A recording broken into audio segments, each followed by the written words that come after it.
नमस्कार, बिहार मिथिला न्यूज में आपका स्वागत है। मैं हूं मनोज। देखिए, बिहार में अप्रत्याशित भारतीय जनता पार्टी जीत के बीच अब सरकार बनाने की कवायद तेज हो गई है। लेकिन इससे पहले आपको दिखाएं कि अचानक इस बात की सूचना सभी जीते हुए विधायकों को दी गई कि आप जल्द से जल्द पटना पहुंचे।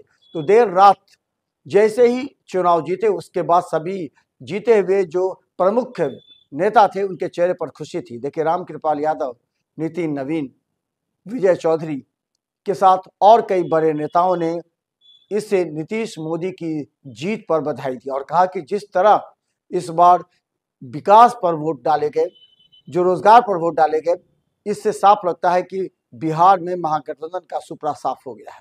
अब एक नए विकास की ओर बिहार बढ़ चला है। देखिए क्या कहते हैं ये तमाम जीते हुए नेता। क्या मैसेज देंगे, क्या संदेश देंगे? भारी मतों से जीते हैं। सबसे पहले तो दानापुर की महान जनता को मैं प्रणाम करता हूँ, उनके प्रति आभार व्यक्त करता हूँ जो इतना बड़ा आशीर्वाद मुझको दे करके वहाँ से विधानसभा में भेजने का काम किया। दूसरी बात यह है कि दानापुर कोई हमारे लिए नया नहीं है। मैं लगातार वहाँ से सांसद रहा हूँ, तो वहाँ की जो समस्या है उस समस्या को मैं जानता हूँ। दियारा की अलग समस्या है, ग्रामीण इलाके की अलग समस्या है, और जो शहरी इलाका लगातार विस्तार हो रहा है उसकी अलग समस्या है। मैं सभी लोगों को आश्वस्त करता हूँ कि जिस विश्वास के साथ आपने मुझको चुना है अपना प्रतिनिधि, उस विश्वास के अनुरूप काम करूँगा और आपकी जो समस्या है उसको दूर करने का प्रयास करूँगा। चुनाव के बाद कई आरोप लगा रहे थे, लेकिन जनता ने आपको मत देकर दिखा दिया कि सारे आरोप निर्धारित हैं। कि आरोप तो लगाने वाले लगाते ही रहते हैं, मगर मैं तय कर सकता हूँ कि मेरे जीवन का लंबा काल बीता है। मैं वार्ड काउंसिल से यहाँ तक पहुँचा हूँ और अब तक मुझे ये सौभाग्य प्राप्त हुआ कि हर सदन का मैं सदस्य हो गया, भारत सरकार का मंत्री भी हो गया, और मैं आज तक मेरे ऊपर कोई दाग नहीं रह सका और बिल्कुल निष्ठा और ईमानदारी के साथ मैंने अपना जनता का सेवा किया है और आगे भी सेवक बनकर, शासक बन के नहीं, राजा बन के नहीं, सेवक बन करके उनकी सेवा में लगातार काम करूंगा और उनकी सब समस्या के धीरे धीरे निदान करूंगा। कहीं ना कहीं आज दानापुर का आतंक का अंत हो गया। बिल्कुल, वहाँ जो आतंक का राज था आज उससे मुक्ति दानापुर की जनता ने मुझे अपना आशीर्वाद देके बना दिया। अब वहाँ आतंक का राज नहीं चलेगा, कानून का राज चलेगा और अपराधी भागेंगे कोसों, और वहाँ विकास होगा, अमन होगा, चैन होगा और सबको विश्वास में लेकर मैं आज जीत गए। सबसे पहले क्या करने जा रहे हैं दानापुर के लिए? दानापुर की समस्या तो जल जमाव की बहुत बड़ी समस्या है। दियारा की समस्या भी है, 3 पंचायत जो सारण में है उसको वापस लाना है, ग्रामीण इलाके में सड़क का समस्या है, कई समस्या है। सब समस्या को मैं जानता हूँ, बताने की जरूरत नहीं है क्योंकि मैं जनता के बीच में ही रहता हूँ और जनता के लिए ही रह करके उसकी समस्या को जाना हूँ। मैं काम करूँगा और सबका कल्याण करूँगा। आप तो जीत गए हैं, लेकिन तेजस्वी पिछड़ गए हैं, क्या कहिएगा? तेजस्वी जस करनी बोलो ना, आगे बताइए, बाइट लेना बोलो ना। जो काम उन्होंने किया है कहेंगे जनता ने उसको उसका सबक दिया। अब अपने मुख्यमंत्री को अभी जाने चुनाव के समय भी है ना, चेहरा है और वो अभी तक पता नहीं क्या होने वाला है, अभी तक चल रहा है। 10,000 से पीछे हो कोई मुख्यमंत्री का उम्मीदवार, अब समझ सकते हैं कि कितना जनता उन पर भरोसा करती है। जब राघोपुर की जनता का विश्वास नहीं जीत पाए तो बिहार की जनता का क्या विश्वास जीत पाए? चाचा प्रणाम। अभी तो अभी चुनाव का की सरकार है, मोदी जी हैं जिन्होंने बिहार के लिए काम किया है। अभी विश्वास लोगों ने पूरे जिताने का काम बिहार वासियों ने किया। रामकृपाल जी, आपकी जीत सुनिश्चित करती है कि यादव बिना लाठी के भी जीत सकते हैं, सेवक बन के भी जीत सकते हैं। निश्चित तौर पर यादव लाठी वाला थोड़ा ही है। यादव पढ़ा लिखा है, समझदार है, बुद्धिजीवी है, हर क्षेत्र में काम करने का काम किया। लोग उसको बदनाम करते हैं, मगर मैं समझ सकता हूँ कि मैं तो उसी समाज का एक बेटा हूँ। बिना लाठी गोली का मैं जीता कि नहीं जीता, उन सब लोगों का आशीर्वाद मुझे मिला है। इसलिए ये जो एक विकास के काम करते थे वही उनका जीत का आधार बना है और अभी भी जितना है विकास का काम छूटा हुआ, विकास का काम करूंगा। काम छूटा हुआ है सब हो जाएगा इस बार? हो जाएगा विकास का। लगभग 6 महीना पहले मैंने 2 अरब का रोड का शिलान्यास किया था। हाँ। और अभी हथुआ विधानसभा में बहुत सा जर्जर स्थिति में स्कूल है जो दूसरे जगह टैग है। कोशिश करेंगे कि वो भवन को बनाकर उसमें स्कूल संचालित करेंगे। तेजस्वी यादव को सीएम बनाने का आप लोग पूरी तरह से कोशिश। वो प्रवक्ता बता जी, तो देख सकते हैं यहाँ पर तमाम जो है लोग समर्थक इन्हें बधाई देने के लिए पहुंचे हैं। समर्थकों में खासा उत्साह देखने को मिल रहा है। और क्या कहिएगा, एक बार फिर से आप लोगों ने कड़ी मेहनत करके अपने विधायक को जीत दर्ज कराया है। हम लोग विकास जितना किए थे उसके दम पर माननीय विधायक डॉक्टर रमन यादव जीते हैं। तेजस्वी यादव सीएम बनने से रह गए। अब रह गए तो पूरे बिहार का मामला कहीं न कहीं कुछ गड़बड़ हुआ। इस पर किस पर आरोप लगाएंगे? बहुत गड़बड़ है। अमित शाह 1 महीना से अगोर के हेरा फेरी किए हैं। इससे हेरा फेरी हुआ। पूरा हेरा फेरी हुआ। तो फिर आप आरोप लगा रहे हैं चोरी का नहीं हो पाया था। दम हुआ है, चोरी हुआ है तो हुआ है। इस बार आरजेडी को कम से कम 80 पार आना चाहिए था। तेजस्वी जब क्षेत्र में निकल रहे थे तो भीड़ काफी जुट रही थी, वो भीड़ वोट में क्यों नहीं तब्दील हुआ, क्या लग रहा है? जिला बदल दिया हो गई, चोरी नहीं डकैती हो गई बिहार में। पर भीड़ थी लेकिन वोट में तब्दील नहीं तो जो है चुनाव आयोग ने ना आरएसएस, बीएसपी, बजरंग दल और बाहर के राज्यों से जो है ना सारे लोगों को यहाँ भेजा वोटिंग के लिए। बस से भर के, ट्रेन से भर के आए, वो सारे जो है दिखाए गए ना। प्लस उनको जो है वोटर लिस्ट में शामिल किया गया। जितने भी बिहार से बाहर के राज्यों के हैं, जो आरएसएस के हैं, बीएसपी के हैं, बजरंग दल के हैं और साधु संतों का एक घुमंतु गिरोह जो हमेशा घूमते रहते हैं। तो आरजेडी के कैंडिडेट थे रमानंद यादव, तो ये तो जीत गए। नहीं वो ऑप्शन है। वो इस पर जवाब हम देते हैं। फतुहा इसलिए जीत गए कि हम लोग 38,000 वोट से 40,000 से जीते, 8,000 से जीते हैं। ये माइक्रो मैनेजमेंट जो किया गया बिहार में, जो प्रयोग किया गया है भारतीय जनता पार्टी और चुनाव आयोग के द्वारा, यह प्रयोग हम लोग मानते हैं कि लोकतंत्र का हरण करने का प्रयोग है और लोकतंत्र को हरण करने में सफल हुआ है। पिछले बार आप लोग पटना में 9 सीट महागठबंधन ने जीत दर्ज की थी, इस बार तो मसौढ़ी भी हार गई, बख्तियारपुर हार गए। जहां हमको कोई किसी भी तरह से क्या लग रहा है, लोगों का विश्वास नहीं था तेजस्वी पे, क्योंकि लोग तो सड़क पर तेजस्वी के लिए दिख रहे थे। देखिए, लोगों के विश्वास और इलेक्ट्रॉनिक वोटिंग में ये अंतर है। जब तक अब ईवीएम से चुनाव नहीं होगा, ये बैलेट पेपर से, लोकतंत्र नहीं बचेगा इस देश में। इस देश में लोकतांत्रिक संस्थाएं नहीं है।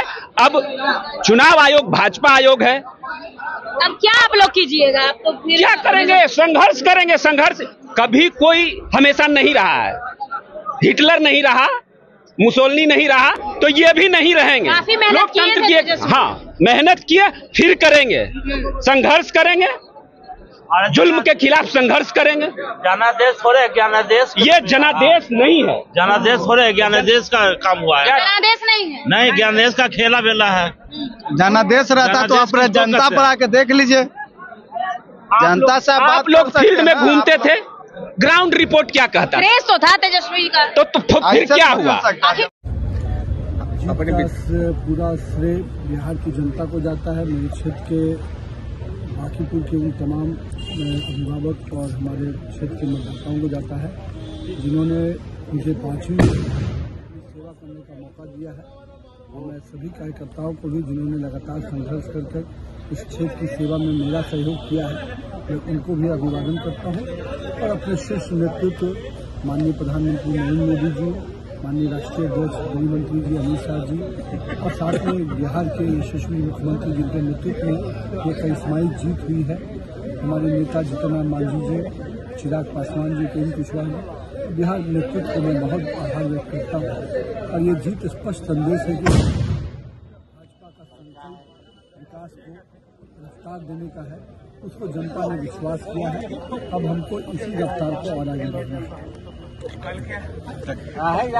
जीता जन कल्याण की जीता, वेलफेयर की जीता, ये मोदी जी का और नीतीश कुमार का जो विजन है डेवलपमेंट विकास का है, एग्रीकल्चर का हो, इंडस्ट्रीज का हो, या पेंशन योजना हो, या एजुकेशन योजना हो, या पुनर्वास का हो, जो भी डेवलप हुआ, सबका साथ सबका कल्याण सबका विकास का योजना जो पीएम मोदी जी ने लेकर नीतीश कुमार ने, ये जन कल्याण का योजना है। जिससे आज हमारे पीएम मोदी जी और नीतीश कुमार के नेतृत्व में बिहार की 13 पूरा सहमति जगाकर एक वोट से जय जयकार मनाया। किसकी जीत मानते हैं? किसकी जीत मानते हैं? अरे ये एनडीए पीएम मोदी नीतीश कुमार, ये जनता लोग लोकतांत्रिक ये बिहार के जनता की जीत है, लोकतंत्र की जीत है, जनहित कल्याण जनहित की ये जीत हुई है। जमाना है और माननीय मुख्यमंत्री श्री नीतीश कुमार जी का बहुत बहुत बधाई, जो फिर से नीतीश कुमार मुख्यमंत्री के पद पर बैठेंगे 2025 फिर से नीतीश कुमार और माननीय प्रधानमंत्री श्री नरेंद्र मोदी जी और जेडी पार्टी को मैं बहुत दिल से बधाई देता हूं कि फिर से ये बिहार में मुख्यमंत्री बने। बिहार के 13 करोड़ जनता का जीत है, माननीय नीतीश कुमार माननीय मोदी जी का जीत है। जिस तरह से महिलाओं बुजुर्गों युवाओं ने जो खुल के वोट दिया है, कि पहली मरते बिहार में ऐसा खुल के कोई वोट दिया है। जिस तरह से जंगल राज के समय में बूथ लूटा जाता था, आज देख लीजिए आज विकास इतना हुआ है, विकास इतना हुआ बिहार में, पैसा मुख्यमंत्री आज तक कोई मिलेगा नहीं करेगा। जिस तरह से माननीय नीतीश कुमार विकास को आगे बढ़ाया है, बिहार को आगे बढ़ाया है, इसी तरह 5 साल और जनता हमको मौका दिया है बिहार को आगे बढ़ाने के लिए। 13 करोड़ जनता को भारतीय जनता पार्टी को सबको बधाई देना चाहते हैं। जिस तरह से आप फुल बहुमत के सरकार हम लोग को बनाया है, उसी तरह हम लोग आज जेपी कार्यालय में जश्न मनाने का मौका मिला। हम लोग नाम बताइए। अनिल सानी, भारतीय जनता पार्टी, ओबीसी मोर्चा। पूरी नारी तो होना ही था और पूरे बिहार की नारी शक्ति ने इस पर बढ़-चढ़ करके अपनी भागीदारी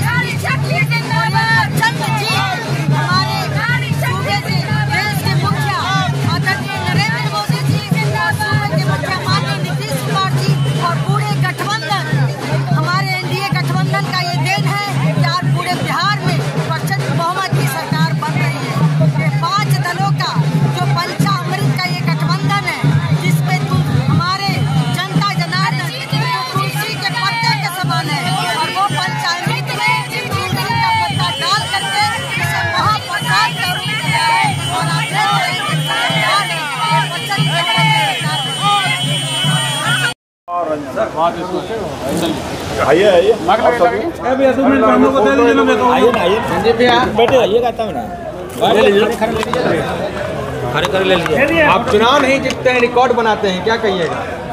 ये जनता के विश्वास के कारण ही होता है। 2015, 2020, 2025 लगातार क्रमशः वृद्धि जनता का आशीर्वाद के कारण ही मिलता है। मैं धन्यवाद देना चाहता हूं दीघा विधानसभा के देव तुल्य मतदाता बंधुओं को, और विशेष करके सभी मतदाता बंधुओं और एनडीए के जितने कार्यकर्ता हैं उनको बहुत बहुत धन्यवाद और साधुवाद है कि उनके आशीर्वचन के साथ ही लगातार रिकॉर्ड भी दर्ज होता है। और स्वाभाविक रूप से माननीय केंद्र के माननीय प्रधानमंत्री माननीय नरेंद्र मोदी जी, माननीय मुख्यमंत्री नीतीश कुमार जी, ये 5 पांडव के जो पूरी जो जोड़ी है, माननीय चिराग पासवान जी, माननीय उपेंद्र कुशवाहा जी, माननीय जीतनराम मांझी जी और माननीय नेतृत्व माननीय प्रदेश के प्रधानमंत्री माननीय नरेंद्र मोदी जी को पुनः बहुत बहुत बधाई और धन्यवाद है कि बिहार के समग्र विकास के साथ दीघा विधानसभा का जो विकास हुआ है, उस विश्वास की जनता के साथ सदैव आगे बढ़ने का काम हुआ है। मैं फिर से देश के यशस्वी माननीय प्रधानमंत्री जी को बहुत बहुत साधुवाद और धन्यवाद कि यशस्वी विजय पताका जो बिहार में दर्ज किया गया है एक प्रचंड बहुमत के साथ, दीघा विधानसभा में भी उसी आशीर्वाद के साथ जो जनता ने दिया है, उनको बहुत बहुत साधुवाद है, धन्यवाद है। दीघा विधानसभा में बहुत अफवाह उड़ रहा है, चुनाव के वक्त में दीघा विधायक नजर नहीं आते हैं, लेकिन जनता का प्यार है कि आज दीघा विधायक फिर से जीत के हैं, रिकॉर्ड ब्रेक। आज अफवाहों पे कभी जाना नहीं चाहिए, लोगों के दिल में बसते हैं, घर घर एक दीघा मैं परिवार मानता हूँ, इसलिए मैं कभी उससे विचलित नहीं होता हूँ। लगातार प्रेम और स्नेह है कि जो सबसे ज़्यादा मत प्रतिशत से अपना स्नेह देने का काम करते हैं, इसलिए जनता से बड़ा कुछ नहीं है। जनता ही ईश्वर है, जनता ही पूजा है। इस बार दीघा को क्या देने जा रहे हैं? दीघा को बहुत सारी सौगात जो मिलते रहा है मिलेगा। 10 से 24 एकड़ के लगातार मैंने संघर्ष किया है, लड़ने का काम किया है। स्वाभाविक रूप से उसका परिणाम जल्द से जल्द सकारात्मक दृष्टिकोण से मिलेगा और बहुत सहजता के साथ उस काम को पूरा करने का काम करेंगे। संजीव भैया जिंदाबाद।